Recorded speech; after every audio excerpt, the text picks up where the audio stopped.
Laundry export processing zone में पुराने कपड़ों की फैक्ट्री में खौफनाक आग भड़क उठी, जिसने देखते ही देखते शिद्दत इख्तियार कर ली और इमारत ज़मींपोश हो गई है। आग की शिद्दत इस कदर ज्यादा थी कि शोले और धुएं के बादल दूर से दिखाई दिए। फायर ब्रिगेड हुकाम ने आग की शिद्दत को देखते हुए उसे तीसरे दर्जे की आग करार देकर शहर भर से फायर ब्रिगेड के अमले और गाड़ियों को तलब किया।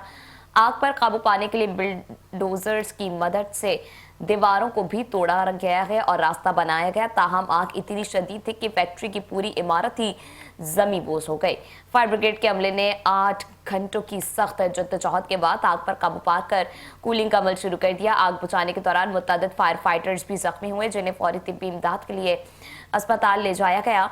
फायर ब्रिगेड हुकाम का कहना है कि आग की लगने की इत्तला दोपहर 2:40 पर मिली थी, जिसके बाद फौरी तौर पर फायर ब्रिगेड के अमले को रवाना कर दिया गया। ताहम मौके पर मौजूद अमले ने आग की शिद्दत को देखते हुए उसे तीसरे दर्जे की आग करार देकर शहर भर से फायर ब्रिगेड के अमले, गाड़ियों, स्टारकुल और वाटर बाउजर्स को तलब कर लिया, जबकि आग पर काबू पाने में रेस्क्यू 1112 के फायर टेंडर्स ने भी हिस्सा लिया और आग बुझाने में मजमूई तौर पर 14 फायर टेंडर्स, स्टारकुल और वाटर बाउजर समेत fire and rescue team ambulances के हमराह मौके पर पहुंची।